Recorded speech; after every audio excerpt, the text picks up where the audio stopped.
여러분 안녕하세요. 오늘은 우리가 지금 우리 시대에 일어나는 일들을 우리가 하나님의 말씀인 예언, 다니엘과 계시록으로 대표되는 예언서에서 오늘 우리 시대를 이해할 수 있는가, 그리고 하나님의 예언이 오늘 우리 시대를 비춰주고 있는가 하는 그러한 내용을 가지고 좀 말씀을 나누도록 하겠습니다. 여러분들 여기 앞에 화면을 보시면 아시는 것처럼 1798년 제가 여기 영어로 The Prophetic Period라는 제목을 붙였습니다. 여러분 우리가 지금 올해가 2013년이니까요.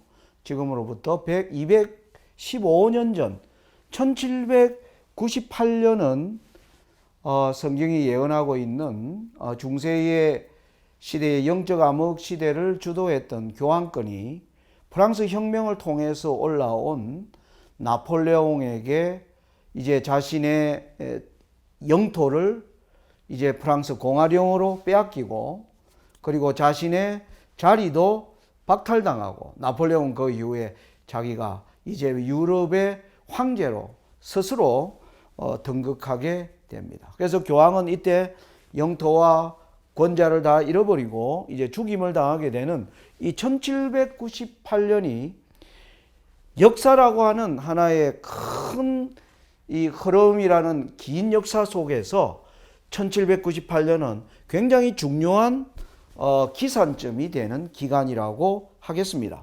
그래서 예언에 나타난 아주 중요한 때를 알리는 것이 1798년인데, 이 1798년이 한때와 두때와 반때의 끝을 알리는 것이 1798년이었습니다.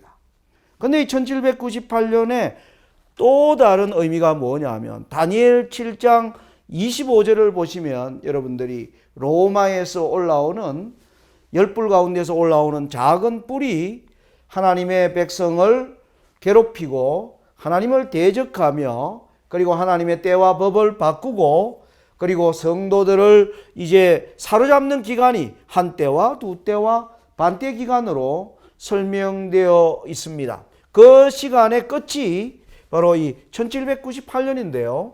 이 1798년을 나타내는 한때와 두때와 반때가 다니엘 12장 7절에는 또 이렇게 기록되어 있다고 하는 점입니다.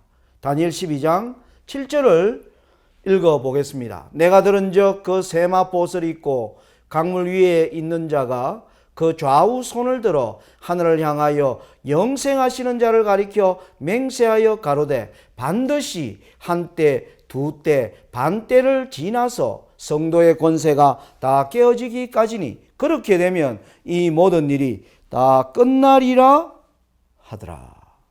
여러분 여기에 보니까 한때 두때 반때가 반드시 한때 두때 반때를 지난 후에라야 다니엘이 알고 싶어하는 모든 것들을 깨달을 때가 그때 이루어질 것을 설명합니다.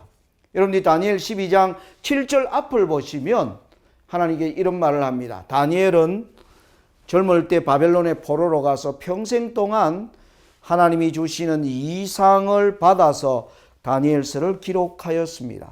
근데 다니엘은 이제 그가 나이 들어 죽음에 가까이 되었을 때 다니엘이 하나님께 드리는 기도는, 하나님 이 예언에 나타난 놀라운 이 이상들을 하나님 어떻게 깨달아야 합니까? 라는 것이 다니엘의 소원이었고 다니엘이 드리는 중요한 기도의 제목이었습니다. 그런데 여러분들이 다니엘 12장 4절에 보면 다니엘아 마지막 때까지 이 말을 간수하고 봉함하라, 그렇게 하나님께서 다니엘에게 말씀하시는 장면은 무슨 뜻이냐 하면, 너에게 이상을 깨닫게 하는 것은 너에게 줄 마음이 없다.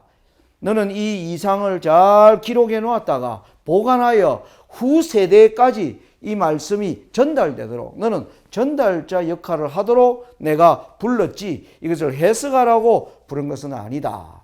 그러자 다니엘이 참 마음에 하나님께 그러면서, 그러나 하나님 여기 이 예언에 보면 하나님 나라가 임하기 전에 수많은 하나님의 성소가 짓밟히고 백성들이 괴롭힘을 당하는 이 놀라운 이상을 제게 기록하게 하시고 제게 보여주셨는데, 하나님 이것이 결국 어떻게 끝나는 것입니까? 라고 물었을 때 하나님께서 주신 말씀이 바로 이 얘기예요.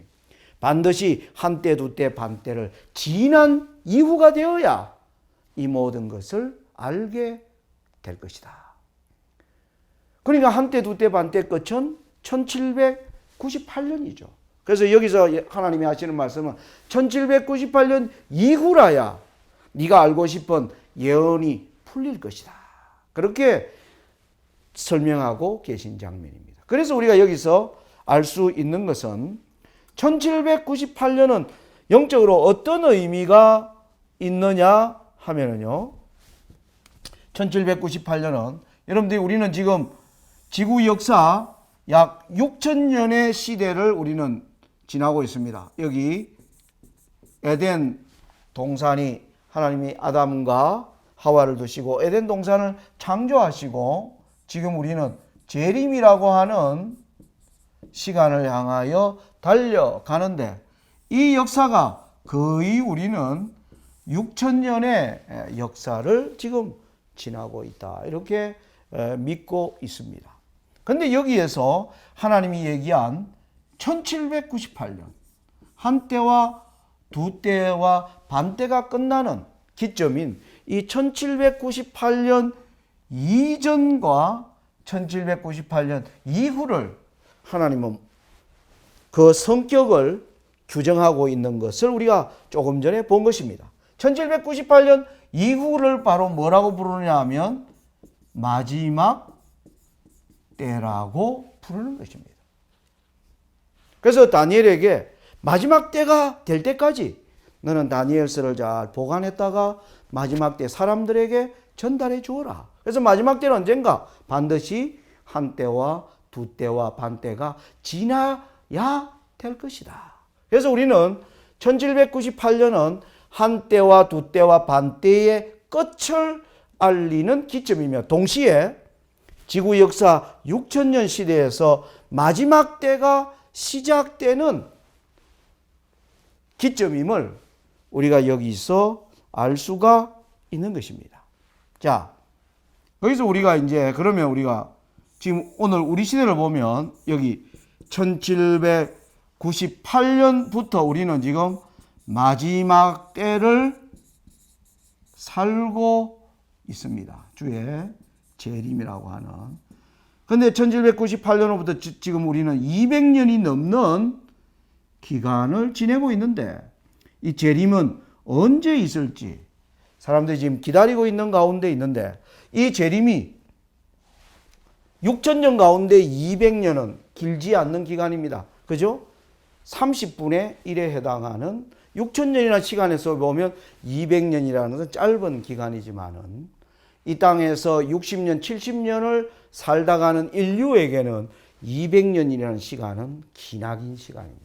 그런데 예수님의 재림이 아무튼 지체되고, 우리는 예수님이 이때 올까 1844년에 윌리엄 밀러와 함께한 수많은 사람들이 그때 예수님의 재림이 있을 것이라고 믿고 재림운동을 벌였고, 그 외에도 많은 역사적 고비의 사건이 있을 때마다 예수님의 재림이 임박하였다 하지만은 예수님의 재림은 이루어지지 않고 계속 지체되다 보니까 지금 사람들은 이제 재림에 대해서도 어떤 사람들은 식상해 버리고 재림이라는 얘기 자체를 싫어하고, 그리고 재림을 가르쳐주는 예언 연구를 사람들이 등한히 하며 또 예언을 배우는 것도 싫어하는 시대로 우리가 지금 사실 그러한 상태 가운데 있는 것입니다.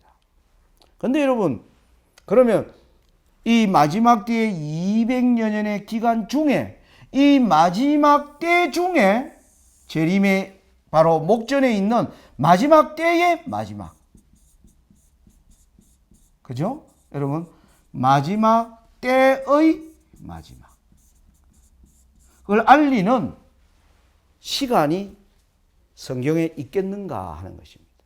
여러분 이런 것이 있으면 좋지 않겠습니까? 여러분 저는 중국에 있을 때 자주 여행을 떠났습니다. 여행을 한 번도 가보지 않은 곳에 여행을 할 때가 자주 있습니다. 여러분 재림이라는 여행은 아무도 가보지 않은 여행입니다. 이것은 예수님께서 계획하신 여행입니다. 여러분 한 번도 가보지 않은 여행을 떠날 때에 거기에 대한 목적지와 거기에 어떻게 도착할 것인지에 대한 아주 중요한 정보와 지식들을 우리는 충분히 갖추지 않으면 가보지 않은 지역을 가서 목적지를 도달한다는 것은 불가능합니다. 그래서 가보지 않은 경우에는 거기에 대하여 상세한 지식과 정보를 가져야 그 목적지를 갈 수가 있습니다. 그런데 저는 중국에 1995년에 중국에 들어가서 지금은 중국이 관광객들도 많이 오고 그리고 열차나 이런 모든 이제 여행을 하는데 필요되는 수단이나 이런 것들이 상당히 편리하고 또 과학적이고 그리고 또 여행 안내, 여행의 목적지를 알려주는 뭐 팜플렛 이런 것도 지금은 이제 많이 잘 되어 있습니다. 근데 제가 처음에 중국에 들어갔던 1995년대에는 지금은 약 18년 전이가 굉장히 낙후되어 있었습니다. 어떤 좀 알려지지 않은 지역을 간다고 하면 그 여행지에 대한 정보를 얻기가 거의 불가능합니다. 그래서 상세한 정보는 얻지 못하고 목적지에 관한 조그만 정보만 가지고 무작정 떠나다 보면 어떤 때 큰 낭패를 당하게 됩니다. 그 목적지가 안 나타나는 것입니다. 저는 중국에서 그런 경험을 여러 차례 했습니다. 목적지도 나타나지 않고 내가 바른 길로 정말 가고 있는가 하는 확신도 없어지면 이 여행은 피곤해지고 절망하게 됩니다. 그런데 예수님의 이 재림이라는 여행은 예수님이 주시는 정확한 지식, 그것이 바로 요한계시록이 바로 예수 그리스도의 계시라. 예수님이 보여주신 그 지계표인데 여러분 내가 가려고 하는 목적지를 알려주는 마지막 어떤 것들이 나타나면 좋지 않겠습니까? 그런데 우리는 200년이 지금 지나가면서 계속 마지막 예를 들면 여행을 가는데 다 왔다. 어떤 사람에게 묻는 겁니다. 언제 도착합니까? 다 왔어요. 근데 1시간을 가도 또 가는 겁니다. 또 물으면 또 다 왔다는데 또 계속 가는 겁니다. 만약 그렇다면 여러분들 그 안내하는 자에 대한 뭐가 생깁니까? 화가 나는 것입니다. 불신감이 생기는 것입니다. 어떻게 말을 그렇게 할 수 있는가? 중국 사람들이 자주 쓰는 마샹 따오라는 말이에요. 마샹 따오 하면 곧 도착한다 이렇게 얘기합니다. 근데 가면 내가 가는 목적지를 발견하지 얼마를 가도 나타나지 않을 때 절망하게 되는데 오늘 예수님의 재림이 곧 이루어질 것처럼 살아온 사람들인데 이 재림이 지체되다 보니까 지금은 정말 우리가 이 재림이라고 하는 시간표 속에 어디에 위치해 있는지를 모르고 있다는 것입니다.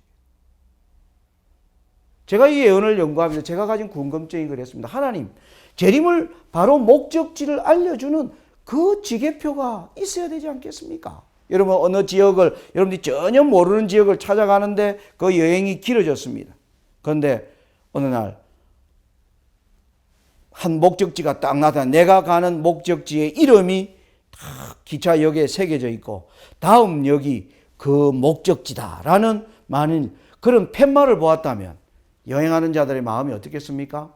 아주 희열과 기쁨으로 벅차오를 것입니다. 지금까지 피곤하고 절망하고 낙심스러운 모든 것들은 잊혀져 가고 이제 목적지에 당도했다고 하는 희망이 불타는데 예수님의 재림이라는 이 긴 여행에서 지쳐버린 저와 여러분에게 신선함을 주는 이 마지막 때의 지계표를 가리켜주는 그런 예언이 없는가? 저는 그런 궁금증을 가지고 하나님의 예언을 연구를 해왔습니다. 여러분 있을까요? 예. 저는 여러분들께 단호히 있다고 말씀드릴 수 있겠습니다. 우리는 앞으로 이러한 문제를 다각도로 이제 연구하게 될 것입니다. 자, 이 마지막 때의 마지막을 가르쳐 주는 이것을 우리가 알려면 계시록 17, 18장을 연구할 필요가 있습니다. 여러분 계시록 17장, 18장을 왜 연구해야 하느냐 하면 여러분 성경을 한번 펴보시기 바랍니다. 요한계시록 17장입니다. 17장 1절의 말씀을 보겠습니다. 계시록 17장 1절입니다. 또 일곱 대접을 가진 일곱 천사 중 하나가 와서 내게 말하여 가로되 이리 오라.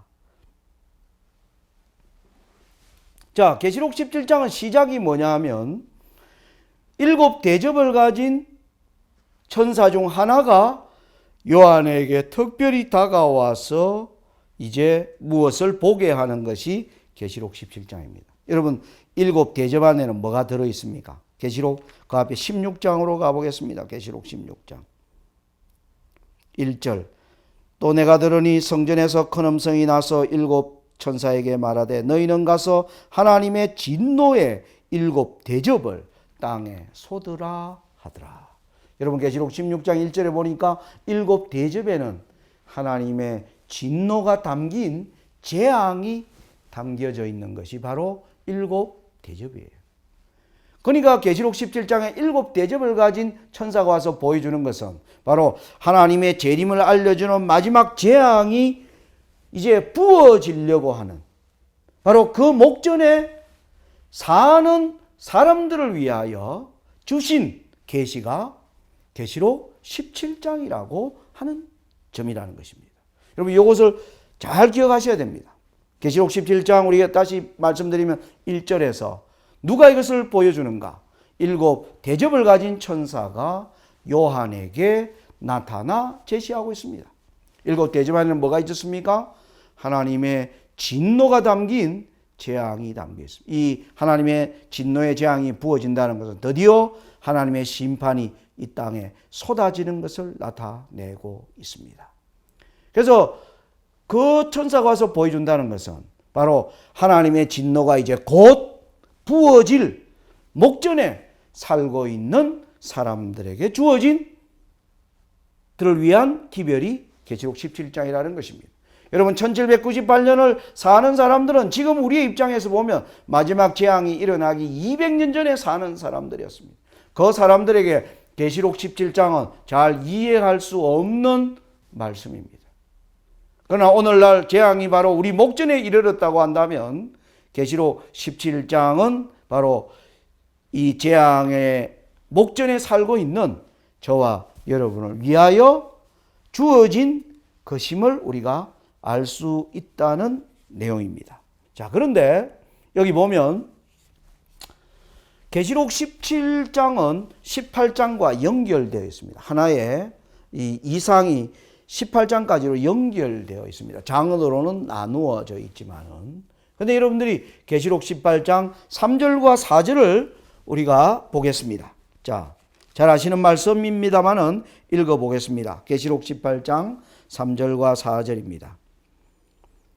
그 음행의 진노의 포도주를 인하여 만국이 무너졌으며 땅의 왕들이 그로 더불어 음행하였으며 땅의 상고들도 그 사치의 세력을 인하여 치부하였도다 하더라. 또 내가 들으니 하늘로서 다른 음성이 나서 가로되 내 백성아 거기서 나와 그의 죄에 참여하지 말고 그의 받을 재앙들을 받지 말라. 예.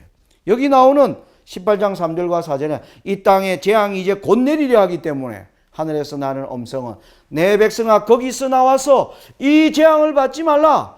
너희가 사는 이 큰 성은 바벨론인데 그 성성이 뭐 할 것이다? 무너질 것을 알리면서 백성들을 나오라고 이제 설명하고 있다는 것입니다.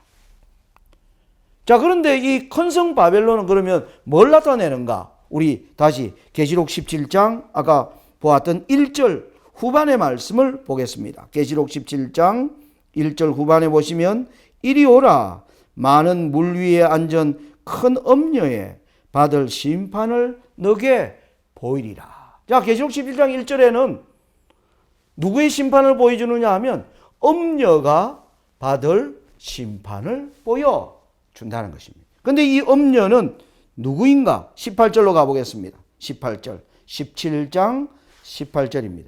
너가 본 바 이 여자는 땅의 임금들을 다스리는 큰 성이라 하더라. 그래서 우리가 큰 성 바벨론은 바로 이 음녀를 나타내는 것임을 알 수가 있습니다. 자, 그 다음에 또 하나는 그러면 음녀인 큰 성 바벨론의 심판은 무엇인가 보면 계시록 18장 10절부터 19절을 보면 부가 붕괴되는 것으로 기록되어 있다는 점입니다. 18장 10절 말씀 하나 보겠습니다. 그 고난을 무서워하여 멀리 서서 가로되 화 있도다 화 있도다 큰 성 견고한 성 바벨론이여 일시간에 너 심판이 이르렀다 하리로다. 자, 그 다음에 여러분들이 보면 17절 그러한 부가 일시간에 망하였도다. 여러분 계시록 18장 큰성 바벨론의 심판은 그들이 가진 부가 붕괴되는 심판이라는 거예요. 여러분 여기에서 오늘 우리 시대에 우리가 보는 부가 붕괴되는 국가가 비저로 국가가 만국이 무너지고 그리고 여러분과 제가 땀 흘려 쌓았던 부의 가치가 어느 날 갑자기 휴지 조각이 되고 가격의 가치가 제값을 하지 못하는 그러한 엄청난 격변의 시대가 지금 다가오고 있는데 그 시대를 설명하고 있는 내용이 계시록 18장의 큰성 바벨론의 심판으로 기록되어 있다고 하는 것은 바로 우리가 여기서 계시록 17장과 18장을 오늘 우리가 깊이 연구해야 할 필요가 있음을 우리가 여기서 볼 수가 있습니다. 그러면서 동시에 과연 그러면 오늘날 이 세상의 부의 붕괴가 계시록 18장이 말하는 부의 붕괴인가도 우리가 확인해 봐야 할 것입니다. 자, 그러면 이제 여러분들이 계시록 17장이 보여주려고 하는 이제 포커스, 초점이 무엇인가를 제가 여러분들에게 설명드리겠습니다. 계시록 17장 3절에는 보면 요한이 이제 그 일곱 천사에 드디어 보는데 그가 본 제일 첫 장면은 내가 보니 여자가 붉은빛 짐승을 타고 있는 모습으로 설명이 된 것입니다. 여러분 우리는 예언을 연구하는 백성들은 여기서 나오는 여자와 짐승이 예언에서 무엇을 상징하고 있는지를 우리는 잘 알고 있습니다. 여자는 하나님의 교회, 교회를 상징하고 있습니다. 그런데 이 여자가 여기 보니까 음녀, 타락한 여자니까 타락한 교회를 나타내고 있고 우리가 여기에는 짐승은 하나님을 대적하는 국가들을 나타내고 있음을 우리는 다니엘서와 계시록 연구를 통하여 알고 있습니다. 그러니까 여기서 이 말을 다른 말로 하면 내가 보니 교회가 붉은빛 국가를 탔는데 교회가 국가를 뭐하고 있는 장면이냐면 조종하고 있는 장면으로 계시록 17장이 기록되어 있다고 하는 것입니다. 그 말은 다른 말로 하면 하나님의 마지막 이제 재앙이 내리려고 하는 목전에 살고 있는 백성들이 이 세상에 일어나는 일들을 어떠한 관점에서 보도록 하나님께서 우리에게 요청하고 있느냐 하면 종교, 교회가 어떻게 국가를 조종하게 되는가를 보여주는 것이 계시록 17장 예언이 말하고자 하는 중요한 초점임을 우리가 여기서 반드시 이해하고 가야 한다는 것입니다. 여러분 우리는 지난날 다니엘서 여러분들이 보시면 다니엘서를 보시면요. 오늘 다니엘 7장에 보면 나라가 사자, 이제 곰, 표범 그리고 10뿔 가진 넷째 짐승. 이 짐승이 이렇게 등장하는 것을 우리가 다니엘 7장에서 여러분들이 알고 있으리라 생각됩니다. 사자는 바벨론을 설명하고 있고 곰은 페르시아를 설명했고 표범은 헬라를 설명하고 있었습니다. 그리고 넷째 짐승은 로마를 나타내고 있음을 우리는 이 예언 연구를 통하여 알고 있습니다. 그런데 이 이후에 이 모든 나라, 여기 나라들은 전부 정치 국가입니다. 여기 이 나라들에는 종교가 국가를 지배한 적이 없습니다.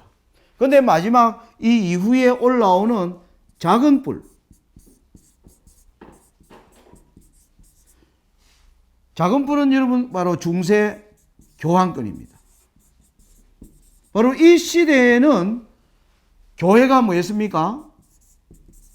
교회가 국가를 지배한 시대입니다. 교회가 국가를 지배한 시대예요. 그러니까 계시록 11장이 뭘 보여주느냐 하면, 자, 이 시대가 언제 끝났느냐 하면 1798년에 끝난 겁니다. 1798년. 교황의 시대가 1798년에 끝난 것입니다. 그러니까 하나님의 예언이 뭘 우리에게 말하고 있느냐 하면 1798년 이전에 국가들이 이렇게 올라왔는데 그 마지막 세력인 교황권이 올라와서 교회가 국가를 지배한 것입니다. 여자가 짐승을 타고 있는 모습을 보여준 것입니다. 그러니까 1798년 이후는 이제 마지막 때인데 이 마지막 때에 다시 국가가 있고 그 뒤에 종교 세력이 올라와서 다시 종교가 국가를 지배하는 시대가 어떻게 이루어지는가를 보여주고자 하는 것이 계시록 17장이 말하는 요점이라는 것입니다.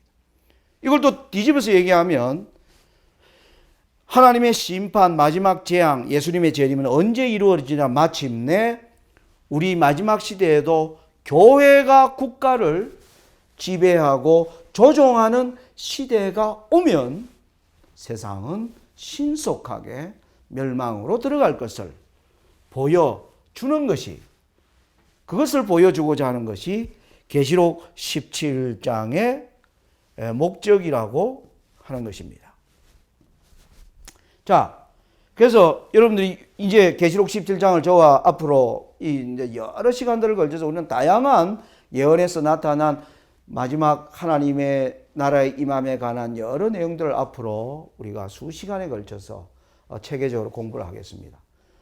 제가 여러분 이 청취자들에게 특별히 요청하고 싶은 것은 저와는 이 공부는 연결된 공부입니다. 연결된 공부. 그래서 앞으로 이 재림 방송에서 저의 이 강의가 올라오면 여러분들이 순서대로 차례대로 이 공부해 나가는 그런 방식으로 여러분들이 접근하셔야 우리가 원하는 소기의 목적을 달성할 수 있음을 여러분들이 기억하셔야 할 것입니다. 자, 그런데 우리가 이제 아까 여자는 이제 음녀는 아까 큰 성 바벨론이고 교회였어요. 큰 성 바벨론 타락한 교회입니다. 근데 이제 계시록 17장 8절부터 여러분들이 보시면 이 짐승을 설명하는데 짐승의 머리에 짐승에게 7머리가 있고 10뿔이 있다는 내용이 17장 3절 후반에 기록되어 있습니다. 그러면서 이 머리를 이제 설명하는 내용들이 계시록 17장의 중요한 이제 메시지로 등장하고 있습니다. 여러분 그걸 이제 읽어보겠습니다. 계시록 17장 10절부터 11절.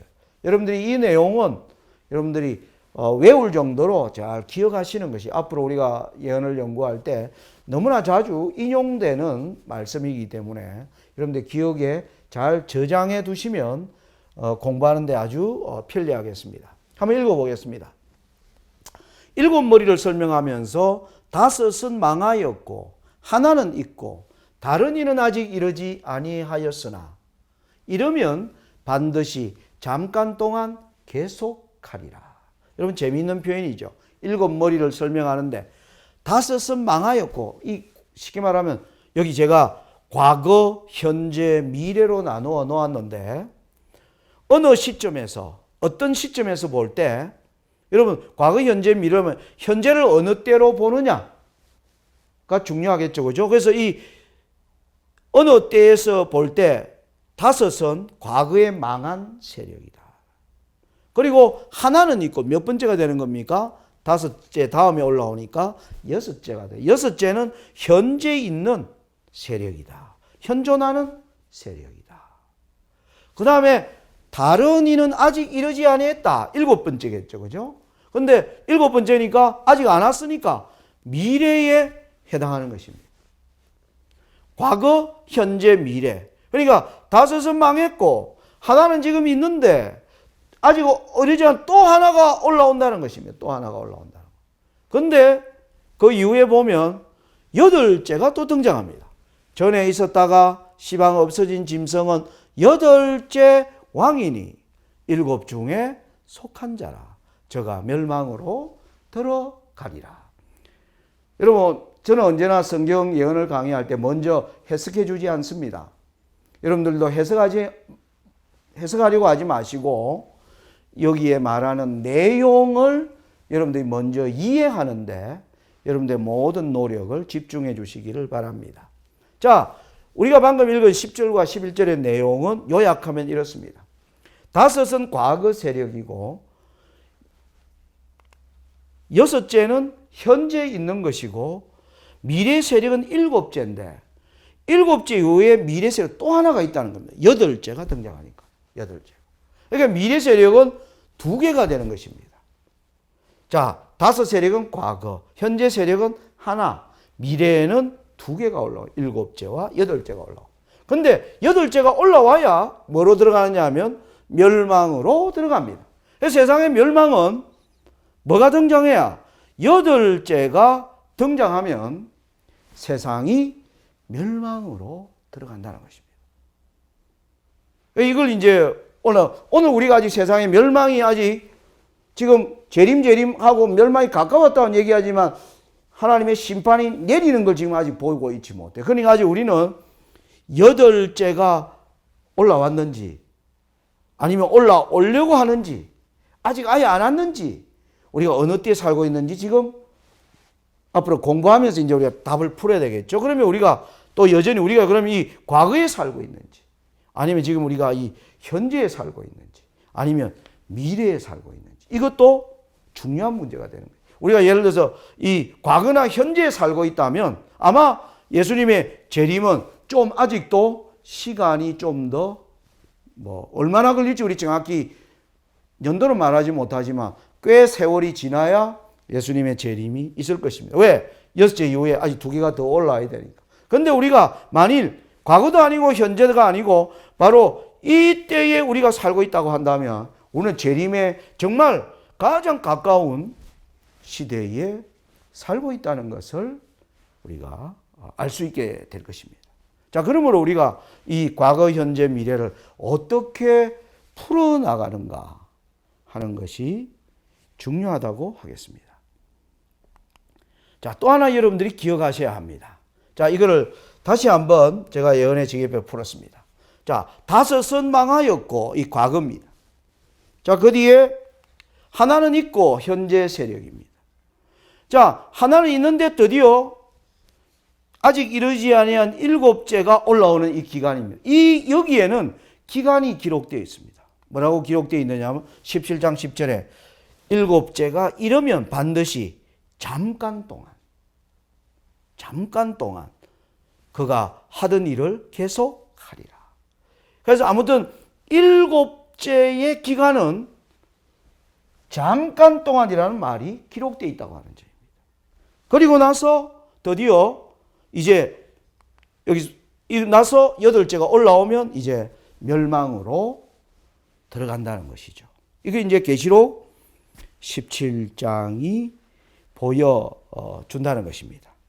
자, 그런데 이 여덟째에 관하여 아까 우리가 설명을 보시면 여러분 여기 다시 보시면요. 자, 여덟째 왕을 11절에서 뭐라 전에 있었다가 시방 없어진 짐승을 여덟째 왕이라고 했습니다. 그런데 17장 8절에 보면 어떻게 나오냐면 전에 있었다가 시방 없죠. 아까 여덟째인데. 근데 여덟째가 어디서 장차 무적행으로부터 올라온다라고 계시록 17장 8절은 기록하고 있습니다.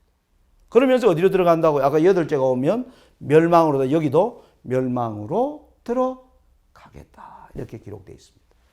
자, 그래서 8절에서 보면 너가 본 짐승은 전에 있었다가 시방 없으나 장차 무적행으로부터 올라오니까, 여러분, 무적행은 누가 있는 곳입니까? 사단이 있는 곳 아닙니까? 무적행은. 여러분, 이 무적행을 한자로 쓰면 이렇게 했습니다. 없을 무자에 바닥 젖자에 이 터널 갱자입니다. 갱도할 때 갱. 무적행. 이건 뭐냐면 바닥이 없는 터널이라 이 말이에요. 여러분, 미끄럼틀에 딱 올라갔는데 미끄럼을 타고 계속 내려가는데 뭐가 안 보이는 겁니까? 바닥이 없는 거. 그 말은 계속 미끄러진다는 것을 나타냅니다. 왜 사단이 사는 곳을 성경이 무적행이라고 얘기하느냐 하면 사단이 하나님을 떠나는 순간 그는 바닥이 보이지 않는 자리로 추락하는 존재로 변해버렸어요. 여러분, 사단이 하나님을 떠날 때만 해도 사단은 오늘날 자신의 모습이 이렇게 추악하게 변화될 줄은 사단은 전혀 예상하지 못했습니다. 그는 하나님을 떠날 때만 하더라도 그는 아주 강하고 아름답고 지혜 있고 모든 것이 풍성한 자였습니다. 그는 온 우주의 천사 3분의 1을 끌어들이면서 그가 행한 주장은 쉽게 말하면 이겁니다. 여러분, 우리가 하나님을 순종하지 않아도, 하나님을 떠났어도 저와 여러분과 같은 아주 우리의 지적 존재들은 얼마든지 하나님을 떠났어도 발전하고 잘 살 수 있습니다 라는 생각을 하고 사단은 하나님을 떠나왔습니다. 그런데 그 떠나오면 그 뒤부터 그는 사단은 끝모를 타락을 계속 오늘까지 지금 하고 있기 때문에 그 사단에 있는 것을 무적행, 헬라어로 아부소스, 우리말로 하면 풀면 바닥이 보이지 않는 구덩이라는 뜻입니다. 사단이 있는 곳을 나타냅니다. 자, 이런 관점에서 여러분들 아까 여덟째인 전에 있었다가 시방 없은 짐승이 무적행에서 올라온다는 말은 사단이 드디어 올라오는 것을 설명하려고 한다는 것입니다. 계시록 17장에 이 짐승의 본질은 뭘 나타내느냐 하면 장차 어디로부터? 무적행으로부터 올라와 멸망으로 들어갈 세력을 보여주는데 계시록 17장에 뭐가 있다는 겁니까? 짐승을 가리키는 본질적 내용이 여기 있다는 것입니다. 이걸 우리가 기억해야 합니다. 이 의미가 영적으로 어떤 의미인가라는 것을 좀 우리 말씀을 드리고 오늘 말씀을 마치도록 하겠습니다. 여러분, 하나님의 말씀인 성경을 위하여 복음을 전하기 위하여 전생애를 바친 사도 바울은 로마서 16장 25절과 26절에서 그는 이렇게 얘기를 합니다. 나의 복음과 예수 그리스도를 전파함은 영세전부터 감추었다가 이제는 나타내신 바 되었으며 영원하신 하나님의 명을 쫓아 선지자들의 글로 말미암아 모든 민족으로 믿어 순종케 하시려고 알게 하신 바 그 비밀의 계시를 쫓아낸 것이니. 사도 바울은 자주 자신이 전하는 하나님의 복음을 뭐라고 주로 얘기하냐면 비밀의 계시라는 표현을 자주 씁니다. 여러분, 하나님은 우리의 눈에 감춰져 있는 분입니다. 우리는 성경을 통하여 하나님이 자신을 우리에게 계시해 주시는 것에 따라 우리는 하나님을 어렴풋이 알아갑니다. 그래서 기독교 종교는 계시 종교입니다. 높으신 하나님이 오늘날 죄악 세상에 사는 저와 여러분들을 사랑하셔서 자신을 나타내시기를 기뻐하시는 하나님의 뜻을 따라 기록된 것이 성경의 말씀이라고 하는 것입니다. 그래서 사도 바울은 이러한 성경의 말씀을 비밀의 계시다, 그렇게 얘기를 한다는 거죠. 자, 그런데 이 비밀의 계시에는 두 가지가 있습니다. 자, 사도 바울은 하나님이 비밀 쓰는 것을 우리에게 이제 보여주는 거예요. 이 비밀이 이 영어로 미스테리입니다. 미스테리. 헬라어로도 메스테리온, 그러니까 곧 미스터리가라는 뜻입니다. 이 미스테리라는 말은 기이하다, 우리가 도저히 깨달을 수 없고 우리가 알려고 해도 알 수 없는 거예요. 이것은 누가 가르쳐 보여주지 않으면 보지 못하는 비밀입니다. 그래서 이 비밀은 시크릿. 이건 우리가 세상 사람들이 얘기하는 비밀의 개념과 성경의 비밀의 개념이 어떻게 다른가 여러분 아시겠습니다. 하나님께서 보여주시는 것을 보는 사람은 이 비밀을 깨닫게 되어 있습니다. 그걸 보지 않고 듣지 않는 사람은 보여줘도 깨닫지 못합니다. 그래서 이것을 사도 바울은 하나님의 성경 말씀을 비밀의 계시라고 얘기하는데, 이 비밀의 계시에는 두 가지가 있습니다. 하나는 복음의 비밀입니다. 복음의 비밀. 그리고 하나는 뭐냐 하면 불법의 비밀입니다. 여러분, 이 두 가지가 사도 바울이 우리에게 알려주고자 하는 하나님의 비밀의 계시를 사도 바울은 이 두 가지로 설명을 합니다. 자, 보시면 여러분, 여기에서 우리가 성경 말씀을 좀 살펴보겠습니다. 자, 여러분, 골로새서를 보시기 바랍니다. 골로새서 1장. 골로새서 1장 25절로 27절입니다. 거기 보면 내가 교회의 일꾼 된 것은 하나님이 너희를 위하여 내게 주신 경륜을 따라 하나님의 말씀을 이루려 함이니라. 이 비밀은 만세와 만대로부터 오므로 감추었던 것인데 이제는 그의 성도들에게 나타났고 하나님이 그들로 하여금 이 비밀의 영광이 이방인 가운데 어떻게 풍성한 것을 알게 하려 하심이라. 이 비밀은 너희 안에 계신 그리스도 신이. 자, 사도 바울의 말에 설명에 하면 복음의 비밀은 뭐란 겁니까? 그리스도의 임함입니다. 우리의 마음에 그리스도께서 왕으로 우리의 마음에 임하시는 그리스도의 임함을 사도 바울은 복음의 비밀이라고 설명합니다. 자, 그러면 불법의 비밀은 뭘까요? 데살로니가 후서를 보겠습니다. 데살로니가 후서 2장 7절로 10절의 말씀입니다. 데살로니가 후서 2장 7절부터의 말씀을 보겠습니다. 여기 보면 불법의 비밀이 나오죠. 불법의 비밀이 이미 활동하였으나 지금 막는 자가 있어 그 중에서 옮길 때까지 하리라. 그때에 불법한 자가 나타나리니 주 예수께서 그 입의 기운으로 저를 죽이시고 강림하여 나타나심으로 패하시리라. 악한 자의 임함은 사단의 역사를 따라 모든 능력과 표적과 거짓 기적과 불의의 모든 속임으로 멸망하는 자들에게 임하리니. 자, 불법의 비밀은 누굽니까? 악한 자의 임함입니다. 데살로니가 후서 2장 10절에 보면 악한 자의 임함. 이게 바로 사단이 드디어 이 땅에 임하는 것입니다. 여러분, 우리는 예수님의 재림 이전에 사단이 거짓 그리스도로 이 땅에 먼저 임할 것을 성경이 경고하고 있는데, 바로 이 악한 자의 임함은 불법의 비밀이고 그리스도의 임함은 복음의 비밀이라고 하는. 하나님은 이 두 비밀을 우리가 알기를 원하십니다.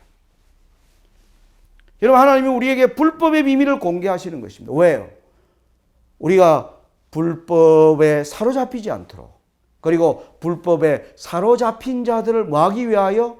그들을 꺼내오기 위하여, 그들을 악한 자의 임함으로부터 그리스도의 임함으로 데려가기 위하여 우리는 복음의 비밀과 불법의 비밀을 이해하고 그것을 증거하도록 하나님께서 사명을 받은 사람들이 저와 여러분이라고 하는 사실입니다. 그래서 저는 왜 이렇게 우리가 예언을 깊이 연구해야 되는가? 왜 불법의 비밀의 세력에 관하여, 하나님을 대항하는 세력들에 관하여 우리는 왜 깊이 연구해 볼 필요가 있는가? 하나님께서 우리에게 뭐 하셨기 때문에 계시하신 것은 우리에게 뭐 하라는 겁니까? 보고 깨달아 알라고 우리에게 보여주신 것입니다. 하나님께서 보라고 하는 것을 보지 않는 것은 하나님의 백성들의 신앙이 아닙니다. 내가 보고 싶은 것만 보는 것은 하나님의 사람이 아닙니다. 우리는 이전에 이 마지막 말라기 교회, 라오디게아 교회 상태가 어떤 상태인 걸 보았습니다. 하나님의 증거를 받지 않는. 그러나 우리가 지금 하나님의 증거를 받는 사람들은 하나님이 보라고 하는 것을 보고 또 하나님이 말하라고 하는 것을 말하는 사람들이 오늘날 참된 하나님의 정인들입니다. 그런데 예수님은 우리에게 이 복음의 비밀과 불법의 비밀을 우리에게 덜어내신 것입니다. 그래서 우리는 우리의 생애 속에 복음의 비밀을 체험하고 깨닫고 그리고 불법의 비밀을 통하여 우리의 생애, 우리의 주변에 우리의 사랑하는 가족과 우리가 속한 이웃과 사회와 국가와 전 세계가 어떠한 불법의 거짓 가운데 있는지를 우리는 알고 사람들을 깨우고 경고하도록 저와 여러분을 부르셨다고 하는 것입니다. 그래서 하나님께서 우리에게 보여주시는 이 계시의 종교, 그리고 특별히 요한계시록은 시작이 예수 그리스도의 계시라. 저와 여러분은 바로 이 오늘날 마지막 때 바로 이 계시의 종교가 보여주는 마지막 예언의 계시를 우리가 함께 공부하는 것은 바로 이러한 하나님의 뜻을 이루기 위한 것임을 여러분들이 아시고 앞으로 더욱더 우리가 말씀과 예언을 연구하는 백성이 되시기를 바라면서 오늘 말씀을 마치겠습니다.